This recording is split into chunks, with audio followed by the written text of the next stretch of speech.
It's all happening in Kansas City right now. Your Chiefs are back. Who's going to stand out, and what are they doing in OTAs this week on Locked On Chiefs?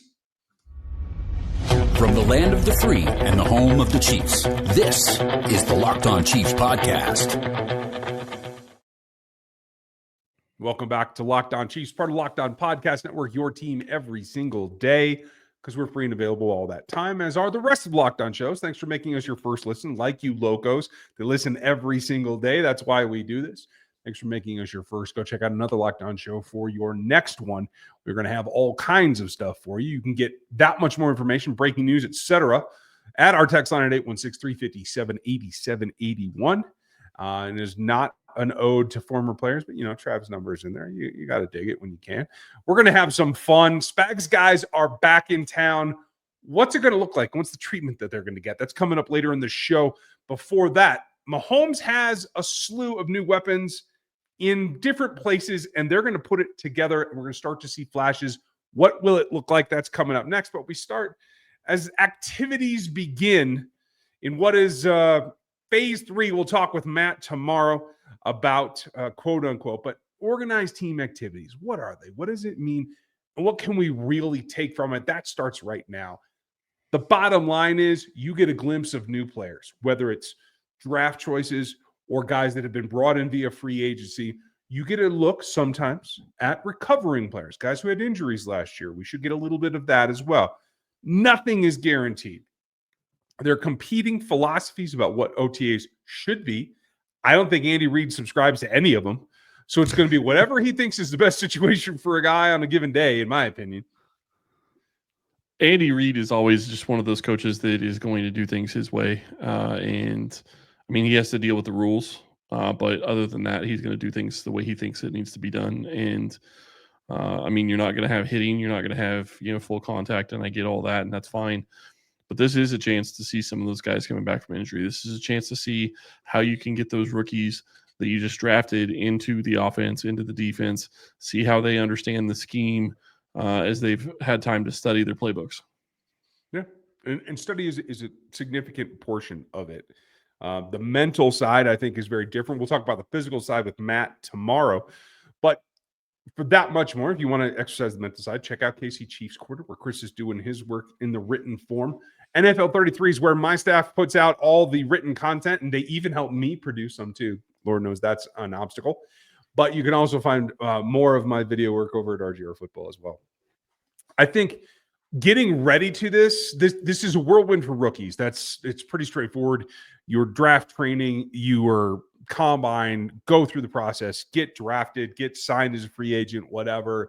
You got a glimpse at rookie minicamp, right? You have an idea where the practice field is from where the facility is, right? You probably remember where the cafeteria is and where the training room is. That might be all of it. So as guys start to land back in Kansas City, coming in, they'd go home, pack up, and move. The young guys are kind of, I think, better acquainted with the flow right now because they've just been going, and they're kind of already up to speed in terms of, like, you got to get up, you got to do this today, whatever. Whereas you can see the veterans, and some of them started walking in on Tuesday. You can see they're like, all right, back to the office kind of thing. Like, you got the full, like, 7 liters of coffee as you're walking in the morning. Like, that's the feeling that I get from a lot of the veterans right now. Well, and it makes sense. I mean, the other thing that this is going to be a little bit different for all the rookies and all the younger players or all the new players is they finally got settled. The guys that just got drafted before rookie minicamp and that were coming in for tryouts and all that, they were just in hotels, and maybe they found an Airbnb or something similar, but now they're settled in. They have a place to live, at least temporarily, for some of them, who knows. But the reality is that you finally get into the regular environment. I'm not going to say that this is the only time that they've been in the building. I would imagine all the players have been in the building several times since rookie minicamp.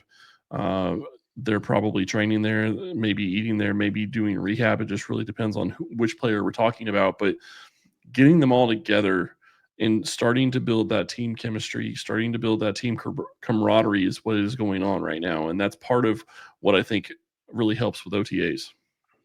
I agree, and it lets you flesh some things out. And I was only half kidding that Andy Reid doesn't really subscribe to one. He has tendencies But here's like the one that's been on my mind here is obviously along the offensive line with Josh Sims getting drafted. Obviously, we know he has the recovery going on from a significant injury. The question becomes, we know OTAs is non-impact.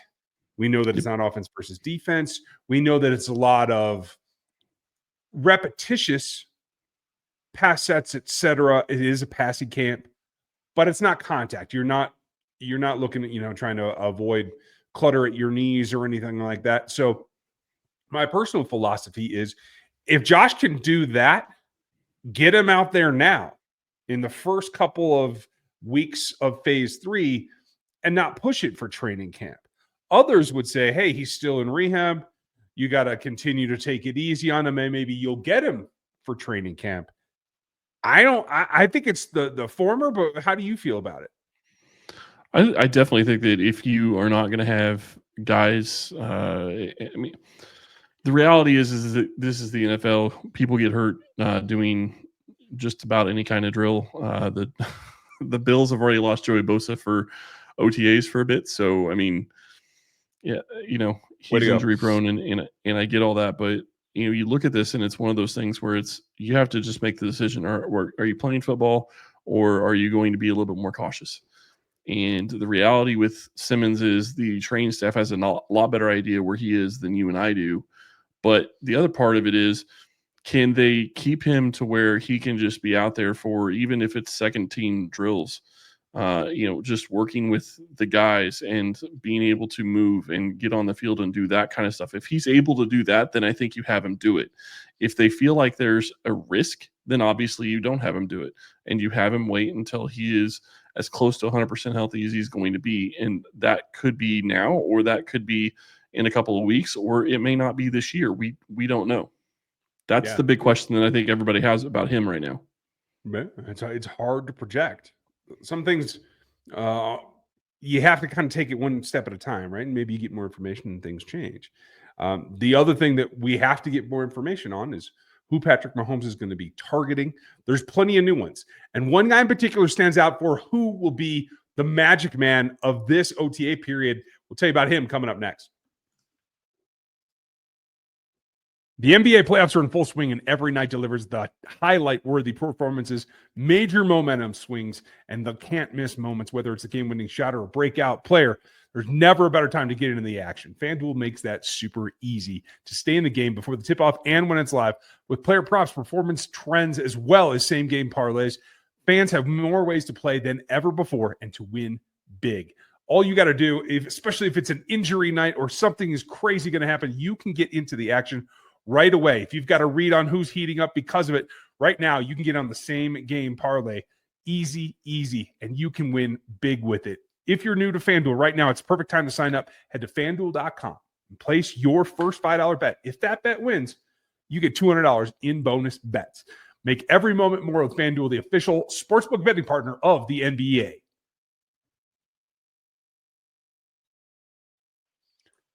Before we get to who's going to catch passes, and we need to do that, make sure that you're checking out Chris's blog, KC Chiefs Corner. Go to the other sites as well. But you said something that injury prone. And I'm wondering, could it be that Joey Bosa is the virus that the Chargers have had for all this time, and now he's in Buffalo? Well, that would be quite the thing, because that would mean that Buffalo is going to be dealing with it now. So we'll see if that ends up being the case. I doubt it. I think that the Chargers just have continuously – I don't think their training staff is what it needs to be. And I think that's what it comes down to. The reality is that you cannot continue to have that many injuries year after year after year without it being training related or related to how you're evaluating players before you draft them. That's part of it too. So it all plays into who you draft, when you're going to go get them. And the one thing, we talked about Josh Simmons before. The one thing I'll say about him is I trust this Chiefs training staff a lot more than I would trust some of the other training staffs to evaluate where he is, because they have shown that big issues that have caused other players to fall, i.e. Trey Smith, haven't been an issue for them. They've figured out what's going on and said, okay, we can take care of that, and look at what you're doing now with Trey Smith. And this also makes me wonder if Trey Smith's deal gets done in the next couple of weeks, because he's going to be around the facility. He's going to be around the building. And that could play into this. I know we're talking new weapons, but having him happy on the field is a huge deal for the Chiefs. And I think we will talk about that more in depth coming up later in the week. So make sure that you're liked and subbed and you're here for all 5 episodes every week like we do all the time. So make sure you're there. All teasing aside, we're not talking about weaponizing viruses, but weapons and the injuries that you mentioned do play into what the Chiefs are going to do here in the coming weeks. And I, for one, am 100% ready to see Rashee Rice and what he can do, but I'm just not sure we're going to see it. So the new weapons that I feel are primed to get the Mahomes love and the attention and, hey, this is how I do this, are clearly the draft picks. And I know everybody is super, super hot for Rashad Smith and ready to see him just destroy linebackers, et cetera, et cetera. It is a passing camp. He's going to look great at times. Yep. I guarantee it. It's the wide receivers that I really want to see, because I don't know how much Juju Smith should be doing. I really don't. But I do think our young Utah State guy needs to get in there. And I think he needs to be given that, like, this is about you this week, at least for a week. Maybe it doesn't have to be this whole OTA period, which goes on 3 weeks. And Matt will have more on that tomorrow, folks. But, like, I do think you got to focus in on the rookie and get him up to speed, especially in lieu of what you might not be having from Rashee Rice right now until we get to at least training camp, maybe this season. I don't have an argument with that, but I would say that I also think that you need to focus on Xavier Worthy some more. I think that his role is going to adjust in this offense this year, especially if Hollywood Brown is able to stay healthy, and then you have Rashee Rice. I think that you need to make sure he's ready to go, and you need to make sure that the connection that Patrick Mahomes and him had towards the end of last season is ready to go and hitting stride in training camp versus something that they're working on throughout the season. If they can get that done, this offense can reach new heights just by getting that going, even though it's not technically an addition. Jalen Royals, welcome to new heights. That's what I'm saying. We'll get you on Travis's show. I don't think Travis is listening, but Trav, if you're listening, you should talk to Jalen. I'm just saying. But yeah, I mean, especially when you're talking about having to be based on the recovery of Rashee Rice, somebody that may have to play earlier, once again, third year in a row, where a rookie receiver might have to play earlier than expected because of trying to mesh in there. Hollywood's obviously going to be Hollywood, but what you do now pays dividends in October is what I keep coming back to. It did for Rashee, it did for Xavier, and I think it could for Royals as well, especially if you want to lay off some of the preseason work, which honestly makes sense for Hollywood. No reason to risk him there, especially after the clavicle from last year. Like, I don't want to say anything close to that. So, like, let's see what the kid brings, because there's more staple, I think, in this offense, there's more staple passes that are available to go to Jalen Royals in the next couple of weeks than there is to go to Rashard Smith. Am I wrong? No, and I think you also have to look at what is Brain still bringing to the table. Is he going to be able to do anything? Is he going to be able to show up a tight end? There's lots of different guys that are going to come in here, and yeah, I would throw Nico Remigio in there, because technically speaking, he wasn't really a wide receiver at all last year. So technically, if he is going to make the team, he's got to be a new weapon for Mahomes this season. So that's going to be something to watch. And while Wiley played, he didn't play very much. So you start looking at all these different guys that they've got to get involved. They've got to get going. When you look at it, Jalen Royals is one piece. Xavier Worthy is another piece. I wish we could see Rashee Rice and see what he can do, but we may not. But Bernie Stools is a guy that I think they need to see what they have there, because he was a guy you had a draftable grade on that went undrafted. And Kansas City now has another tight end that could possibly make the roster, because Kansas City does like to take 4 tight ends. I think it's like the odds are more than 50% at this point. And I still think Rashad Smith's going to be like the name on everybody's lips here for the next couple of weeks. But I think pretty soon might be pushing that as well. I think honestly, I'm happy to see that because it's not just about being new; it's about being young. And I think guys that come into the league, and Patrick Mahomes happens to be their quarterback from the day that they start their professional life, I think they have the advantage. It's not like Juju coming in to learn the offense and learn Pat.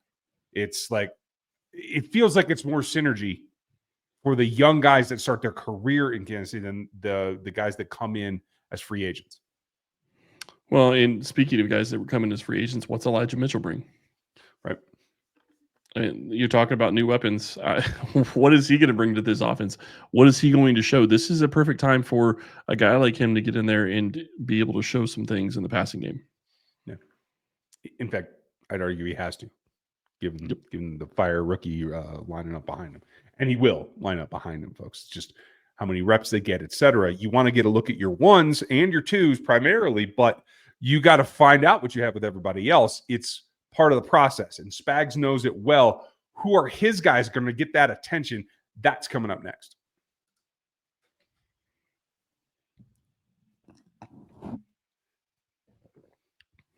Okay, I'm not going to jump the gun on you. I think I know who I want to see get the attention from Spags. Not just himself, but the staff in general. But who would you like to see get that kind of like extra time? Well, it's been DBs, generally speaking. And I mean, I think that's probably going to be the realities. It's going to be a DB. But honestly, I would like to see Norman-Lott get extra time because when you look at this Chiefs team and what they need a defensive tackle that can give you production outside of Chris Jones. And if Norman-Lott can be that guy, it's huge for this defense. Yeah, absolutely. He's got to be that pass rushing element. I think it's going to be really interesting. It's raining in Kansas City today as some of the guys are starting to arrive. I don't think it's going to be super blatantly hot. From what I looked at the weather, it's going to be raining on and off. So, like, this is going to be kind of a kiddie pool. Welcome in there, Omar. This is not what St. Joe will be in August, I guarantee you. Right. So take advantage of it. What can you show us? Can you get off the ball? Can you do more than just man your gap or attack your gap as a sign?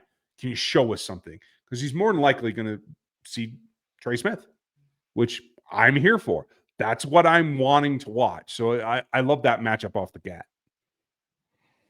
Yeah, and it's going to be fun to watch. And then you start looking at, other guys that could be getting getting a little bit of attention. And really, Williams is the one. Nohl Williams I think, is going to be the guy that Spags is going to be really paying attention to. He should be. Honestly, the theme and the way that it stands out to me, and I want them to double down on this, is what we've seen in years past. Like you said, McDuffie, then Hicks, guys that get a lot of individual attention from Steve Spagnuolo, have had impacts on this defense. Nohl Williams has ball skills, ball instincts that are better than what we've seen in even the Fab Five draft class in terms of attacking and taking the ball away. So can Spags get across the non-contact type stuff, how you disguise what your coverage is, how you disguise whether you're going to be blitzing or stuff like that, like the intricacies that honestly don't really show up until you're a veteran of at least a season. Can he jumpstart Nohl Williams and let his instincts take over and be somebody that can produce? We saw Chamari come up with a couple of nice plays last year. Wasn't enough and wasn't consistent enough. So I also want to see Chamari Connor in space. I'd like to see him get some attention from Dave Merritt and Steve Spagnuolo a little bit as well, because I think that's there to be matured as well. Yeah, and I'm curious to see what they do with Nohl Williams. And it's crazy because you look at what originally happened with Spags and go all the way back to a guy like L'Jarius Sneed, who was somebody that got a lot of attention from Spags early on. And look at how it produced. Look at how it changed what I think he was able to do in his career. I think that really helped L'Jarius get ready for the season and have the career he's had so far. Take away the injuries, that's not applicable in this situation. But when you look at what he was able to do there, you have to wonder if Kansas City is going to look and say, okay, look at what we did with Trent McDuffie. Same type of thing. They taught him different things. Can you start teaching things like setting up your blitzes, setting up how you're going to do coverages. Can you do all that? You have plenty of film, and I guarantee you they film all the snaps in OTAs. So you're going to have an idea as to what somebody is going to look like, how they change things through learning. Can they adapt and can they get going in the right direction? And can you start teaching some of the smaller nuanced things to a guy like Nohl Williams? Because if you can, that gets him in a position where I think that he's going to be able to produce a little bit more than you would expect as a rookie for this team. And, you have another guy in Christian Fulton who hasn't been in Kansas City, who I think is also going to get Spags treatment to an extent. So we'll see how that goes. Interestingly enough, I think he picked number 8. So we'll see if that also continues. Okay. I'll tell you this too. For both of that, somebody's got to get started. But I do feel, much like the pass rush of 2 years ago, once somebody does and somebody starts getting efficient at taking the ball away, I think it's something that could balloon on this particular secondary group and get more guys involved. You might see those just, I don't want to call them lucky because they're not. You're not in a position to take the ball away unless you've practiced it. You don't just get lucky. But the ball does bounce sometimes, yours or the other team's way. And I think once they get off on a roll, they might be able to make something really start going. Yeah, it's crazy how much it hasn't bounced Kansas City's way over the past couple of years when it comes to turnovers. You would have to think at some point that's going to go in their direction. And, drafting guys like Nohl Williams, who, has a nose for the ball, is going to help. But, it's also getting the other players going in that same direction. A guy like Trent McDuffie, who was in the league for, 2 years, 3 years almost before he got his first INT. I mean, it's just crazy to think about all the things that he does well, but he struggles in that aspect. I would say part of it is also because he doesn't get thrown at as much. Well, that's true. Other guys might have opportunity. And part of that is the rest of the secondary and the team in general, knowing their assignments, locking it down so that they don't have as many clean choices to go to that are not Trent McDuffie. So it is a group game, and I think that could be it. My big question to you is there anybody at the linebacker level that you're looking forward to seeing to answer a question of any kind? We've talked about the secondary and the D-line, but what's in the middle? I am just curious what they're going to be doing with Shenault this year. They've used him sparingly to an extent on defense. He's gotten a little bit more play here and there. How do they use him this year? Are they going to, rotate him in it as a defensive end type at times like they've done in the past? Are they going to use him in different areas? What's he look like movement-wise? Because I do think that is going to affect what they can do on the field with him. He is one of the strongest players on the team, but movement is a different issue, especially when it comes to playing in the passing game and in that regard. And I'm also curious what they got with Bossa. I mean, you're in a situation where you feel like you probably know who your linebackers are going to be, but can he show something a little bit different than you weren't expecting and make you he's not going to be a guy that is going to start, but is he going to be a guy that is going to force you to have him on the team and be the first guy off the bench? This is my tinfoil theory. And I like what you said about Leo in the pass rush type scenario. How are they going to use him? This is my plea to Steve Spagnuolo, to Joe Cullen, to whoever will listen. Doesn't have to be a lot, but just throw a couple of 3-man fronts so we can get 4 linebackers on the field at once. Let's just try it. Let's put Boss as a second inside. Let Leo come off the edge. Let's try a little bit of 3-4 base just to see what it looks like. You might be pleasantly surprised. Man, that would be something if Kansas City threw that out at different times this year. I can't imagine that they will, just because it doesn't really fit their personnel for the most part, but it wouldn't shock me, I guess, especially down closer in the goal line or short yardage situations. One thing you can do when you have a shortage of DTs is not play so many. That's true. So let's see how that works out. If you guys have suggestions for the coaches or for us, please let us know in the comments here on YouTube. Hit us at the reviews on iTunes, whatever it is, Apple Podcasts at this point. And then make sure you get with us on X now at Locked On Chiefs, at Chris Clark NFL, at Ryan Tracy NFL. Check out all the outlets. We appreciate you guys for being here. You locos, you are why we do this. I know it's summer. And we know you're still listening, and we appreciate you. So please, if you're here and you're hearing this, like, sub, thanks for getting through all these credits. You are absolutely an MVP if you've made it this far in this show. Thanks for being with us. We'll talk to you tomorrow.